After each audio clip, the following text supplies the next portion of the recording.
You're watching Good Day Austin on Fox 7 with Amanda Salinas, Dave Freilich, Lauren Petrowski, and Zach Shields.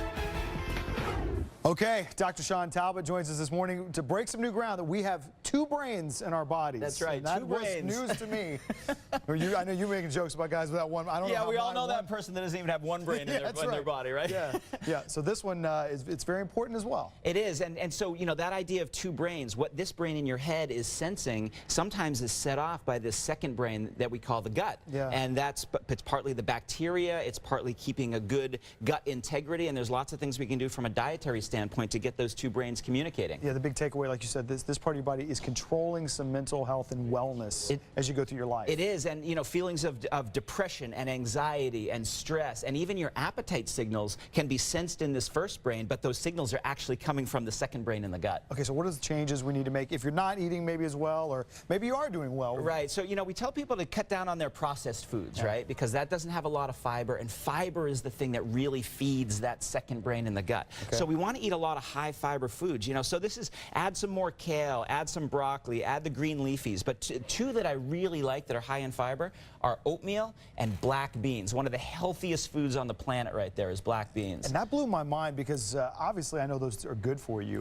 I didn't know that they got in line ahead of these green leafies. Oh yeah, everybody talks about so much. They're wonderful because they'll feed the bacteria, what we call the microbiome, and that will give the right fuel source to produce serotonin and dopamine that will signal this brain that we feel good. Okay. But you know, the problem is people look at those foods and they go, well, they don't taste good, and it's hard for me to add fiber. So then, you know, you can add fiber supplements. Okay. There's a new wave of fiber supplements now where they used to be these thick, gooey things, and now things like Sunfiber, Regular Girl, Mentabiotics, these are ways that, I mean, they disappear into the liquid you add. So it's really invisible, but now you're getting this fiber to feed the bacteria, to feed your brain. And one other thing you were talking about, Doctor, is about the beans or about some of these green leafy vegetables.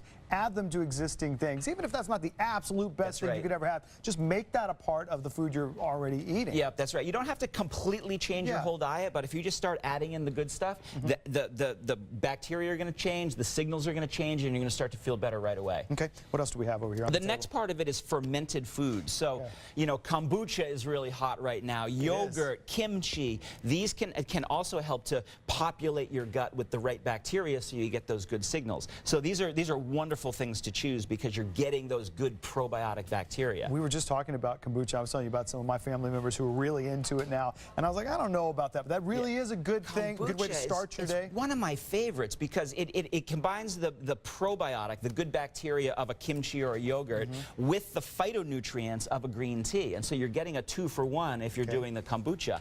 If you don't want the kombucha, then you know the next thing is get the right phytonutrients, because once you give the fiber and you give the probiotics and you're growing those bacteria, we want to now protect them. So the phytonutrients are going to protect the good bacteria, but nutrients like for example theanine that we have in green tea, that's an amino acid that can give your brain a state that we call relaxed alertness. So you can get that benefit directly to the brain. You can also get that benefit in the gut, and when you get those two brains talking together, wonderful things are going to happen. Okay. And again, you're talking about the berries and some of those things too, very important. Right. So you know, berries are a great source of these phytonutrients called flavonoids. Green tea has flavonoids, but green tea also has that little bit of caffeine that people like.